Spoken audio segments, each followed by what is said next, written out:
and get it all rolling with how did you get involved with football as a kid? You asking somebody from Texas that question? Man, I mean, growing up, I started playing football in third grade. Growing up, that's all we knew was football.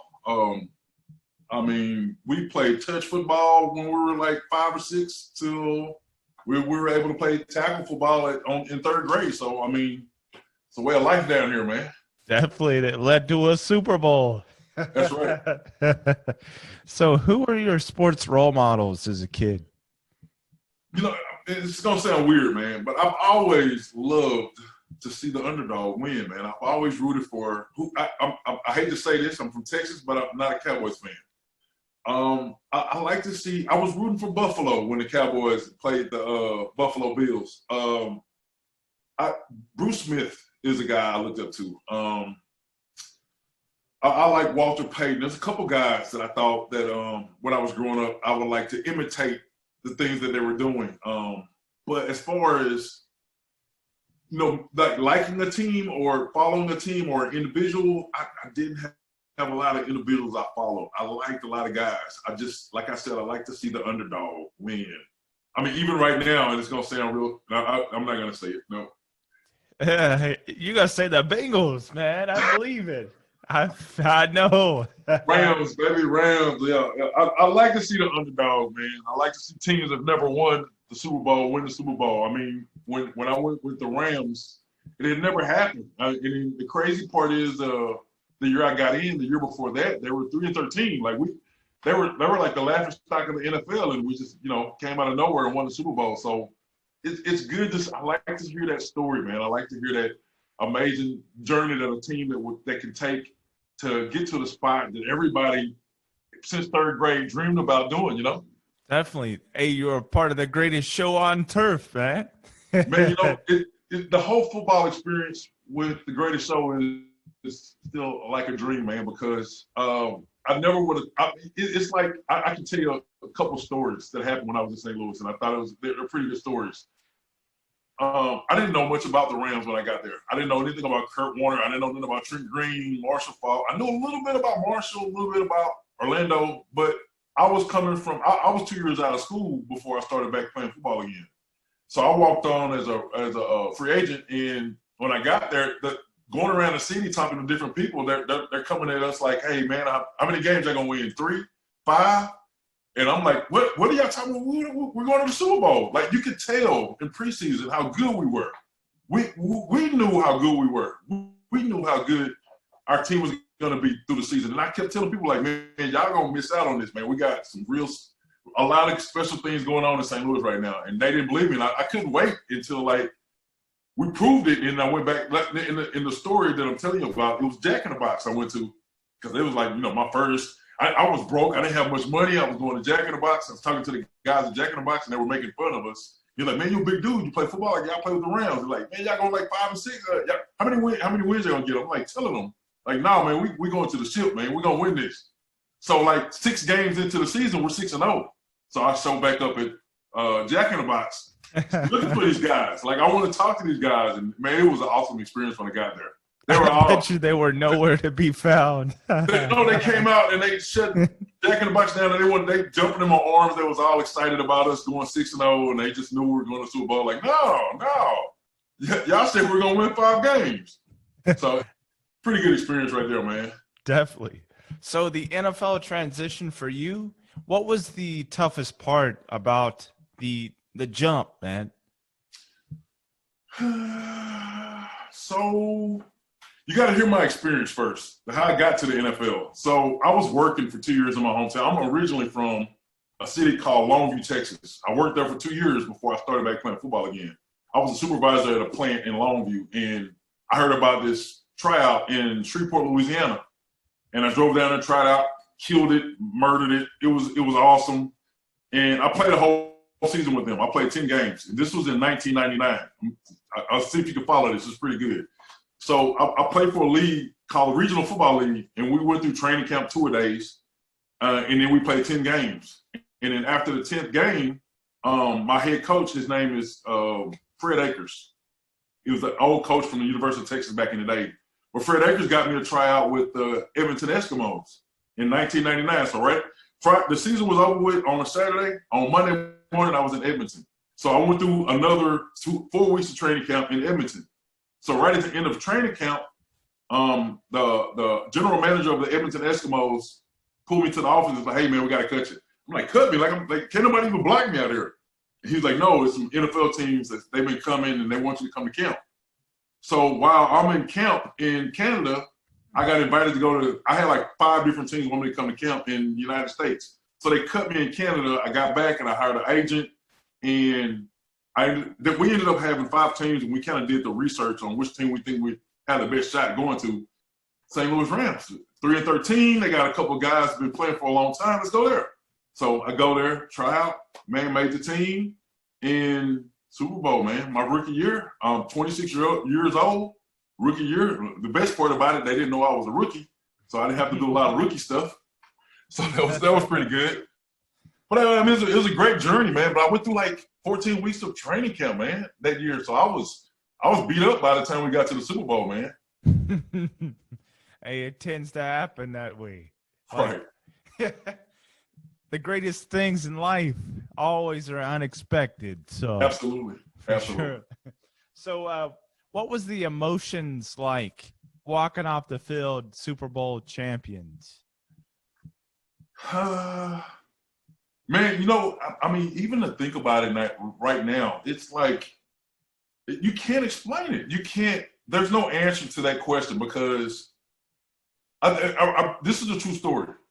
After the Super Bowl, we were so exhausted from everything that happened during the Super Bowl, and after the Super Bowl, they had like a big party at our hotel. I don't think anybody showed up. We were so tired, and we were like ready to just get away from the whole environment. To the point to where the next morning we were getting on a plane flying back to St. Louis, and everybody like, anybody go to the party? Everybody's like, nope, I didn't go. So we've in the best experience is this when we got back from St. Louis. When we got back to St. Louis is we landed when we landed, they told us, hey, you got like an hour to come back. We're gonna go to this parade and everything. We're gonna have everything. We had to park at the practice facility. So they had like 11 buses for us. So probably about 60 players get onto 11 buses, and they have the freeway shut down. I mean, the practice facility is like 30 minutes from downtown. So they completely shut down one side of the freeway for all of us to go to downtown. And then we get to the little spot where nobody sees us coming in. And then we go into like an underground tunnel, and we all get inside in the back of Ram trucks. And that's when we come out. We don't see the crowd. So we come out and we see the crowd, man, as far as you can see. People lined up. And it was so beautiful, man. It was like, I didn't expect that. I didn't expect to see that many people. I didn't expect. No, I mean, it's kind of like I'm back at that point to where it's hard to explain how unbelievable a Super Bowl, winning a Super Bowl is. If I could explain it, you still wouldn't understand how it feels. That's how good it is. For sure, man. Hey, for the city of St. Louis, they're committed fans for sure. Absolutely. Hey, when they went to L.A., it was a bad day. But well, we're about to find out, huh? It led them to a Super Bowl, though. Right. So, life after football for you, Gaylon, how have you applied the trials and tribulations of the game to your personal life? I think football from the beginning until the end has been my life. Every day, everything that I do right now, like I own bonding companies right now, and I treat bonding companies like playing football. I can't lose. I don't want to lose. I feel like I'm competing against every bonding company in the county, or I live in Houston. I live in Houston right now. I want to be the best at the bonding company, and that's football taught me that. I'm never late. And football taught me that. I've always been. If I have to be somewhere at 8 o'clock, I'm there at 7:45. I have to be there early. My wife hates it. When we fly to town, I'm 2 or 3 hours early. I'd rather get there and relax and then rush to get there, and then you don't have any time to sit there and take a breath. And my wife hates it. It's been installed in me since high school, probably, like maybe ninth grade. I hated being late. I hated explaining being late. There's a couple of times I quit a job because I didn't want to explain why I was running late. And that's football. Football's taught me to be very disciplined, very empathetic, understanding. It's a lot of things that the everyday life, even with my kids, it helped me with, dealing with my kids, with my wife, hell, my dog. It helps me. So football's giving me a lot of pluses. I can give you that. For sure, man. Hey, but my next two questions for you, Gaylon, are brought to you by B&D Sports Media. How can the Rams pull off a Super Bowl victory in Super Bowl 56 this coming up Sunday? So I think I have a lot of great theories on how to win a football game. It's 11 guys doing their job. That's it. There's no other solution to winning a football game. And I'm telling you that if all 11 guys that are on the football field do their job with the Rams, they have way more talent than Baltimore. Than Cincinnati. I think if the Rams showed up and then they did what they're taught to do, they would win the game easily. I think Cincinnati is one of those teams where they can be very dangerous if you're not on your P's and Q's. And I think when it comes to the Super Bowl, playing, I can date back even when I was in high school, you can see a different level when you get to the playoffs. Like the Rams, they lost like a couple games right before the playoffs. But when they got to the playoffs, they played to their part. They played where they're supposed to play. And right now, I feel like the Super Bowl is going to bring out the best of both teams. And I think if the best of both teams show up, the Rams has that edge. For sure. I think it's going to be one in the trenches, too. I think the Bengals, their offensive line is a little bit sketchy. I would agree. But it's also the Bengals got a pretty good defense, too, as well. People are sleeping on the Bengals defense. The Rams, like I said, if the Rams are on all cylinders, I don't think anybody can beat the Rams. I think the Rams are the team to beat if they're on all, firing on all cylinders. Cincinnati is a very dangerous team. And believe it or not, and I know it's kind of hard to believe, at the very beginning of the season, I consider this whole season like an upset season. Like everything has been, you couldn't predict what happened this year in any kind of football, college, in NFL. You couldn't have predicted this. That's impossible to predict this. Cincinnati in the Super Bowl? No. Nobody saw that coming. Look, the most amazing thing that I saw was, and this is a great defense, San Francisco held Green Bay to 10 points. And just let that sink in. That's pretty good, man. That's defense. and believe it or not, and this is my opinion, that the teams that made it to the Super Bowl had good defenses. Most of those other teams that lost, they had really good offenses, but not very good defenses. So right now, it's the battle of defenses. And when you have battle of defenses, the games are going to be close. They can always, push it to overtime or get it real close. And it's this whole season's been that whole thing. Everything's been close, man. I love it. It's been a great season, man. For sure. But I think the Rams defensive line will have a lot to say with Aaron Donald and Von Miller. Absolutely.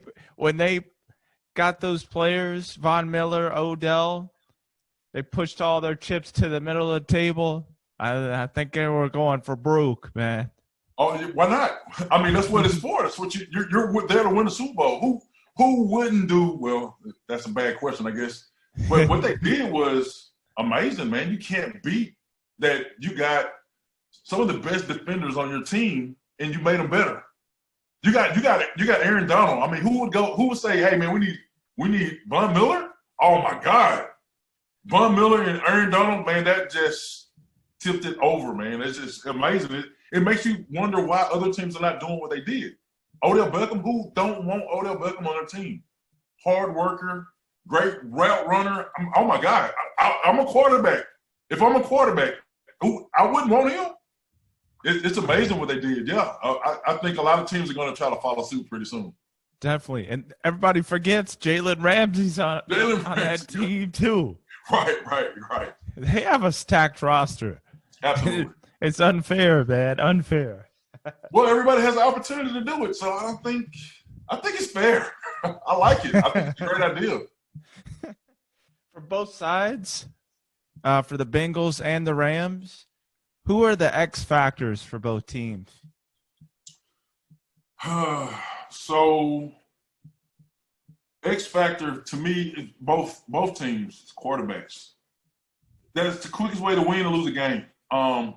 If you have, and I'm gonna go back to when San Francisco and the Rams played. At the very beginning of the game, I don't know if a lot of people caught this. He threw a pick right there in the end zone, pretty close to the end zone. He kind of was, after that situation with the Rams quarterback, after the situation, he was kind of timid. He didn't want to throw the ball. He got scared. And as the game got progressed, he got a little bit more confidence and started throwing the ball a little bit better. At first he was just throwing these little 3-yard outs and no more than 10 yards. He was afraid to throw the ball deep. And then I guess his confidence got back up. And you can't do that in the Super Bowl. You gotta have a short-term memory.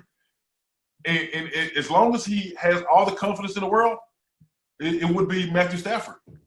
As long as, and what I like about the quarterback from Cincinnati is that he is Joe Burrow.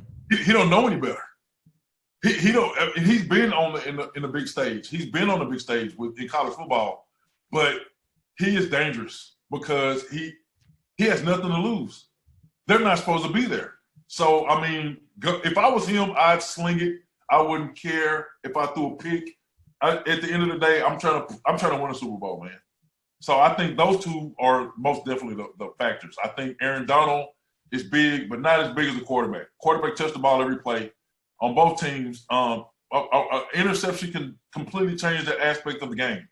So, I mean, if I was going to choose, it would be both quarterbacks. Definitely. Wouldn't you say the running backs, Cam Akers or Sony Michel for the Rams, Mixon with the Bengals? To deflate a defensive line is to get them exhausted. Defense, I would consider defense would be the second, not running backs. Running backs are very important, don't get me wrong. But to win a game, the quarterback has to protect the ball. The defense has to protect the end zone. So if you got those two factors, I'm not saying it's easy, but it's a pretty fair way to say you're going to win a game, man. Defense, we've been saying this since the beginning of football. Defense win games. Whoever plays does their job. I'm not even going to say interceptions, first downs. I'm just do your job, and you win the game easy. It's easy. Definitely, man. Hey, it all fell into place for the Rams, I think, when Robert Woods got hurt. Absolutely. Like Odell just showed up for him, for sure. Right. And down the stretch, they just – magical run for them, for sure. So let me go back to with the Rams when I played with the Rams, and let me tell you another factor that helped us. Dick Vermeil, our coach, we believed in he could tell us to go eat grass off the football field to win a game, and we'll go eat that grass. And right now in football, it's all about believing in the system that you're playing. So when I was with the Rams, we believed in that system. We believed in that system so much where we didn't think we could be beat. If we did lose, it was because of us. It wasn't because of the system. So with the Rams, they have to believe in their coach and their quarterback. And if the coach and the quarterback are making the right plays and and doing the right routes and throwing the right passes and running the right plays, the defense is going to eat off of that. So a lot of people don't know this either. So basically, back when we played with the Rams, our defense was ranked number one. Nobody ever talks about how good our defense was. But I think our defense, we fed from our offense. So, we're up 21 points. Hell, all we got to do now is pin our ears back, go get the quarterback. And it made it hard on the offense. You know what I'm saying? For sure. So if you can get a coach like Sean McVay, I like him. He's a great coach. I'm pretty sure a lot of players on the team will go to bat for that man. When you got a coach like that, it's kind of easy to understand that you're going to believe in that he's going to make the right calls. As long as you believe in that, you're going to win games. Definitely. Well, I'll leave you on this. Gaylon, how can my audience find you on social media? I don't hide my name. My name is Gaylon Hyder on pretty much any social media that I have. I don't think that's it. I mean, just go on social media and type in my name. It should have a picture of me or somebody in my family on there. So, yeah, I'm real easy to find. Definitely. Well, Gaylon, it's been a blessing to have you on our show, and we welcome you back for another one. Hey, I appreciate it. I'm waiting on it, man.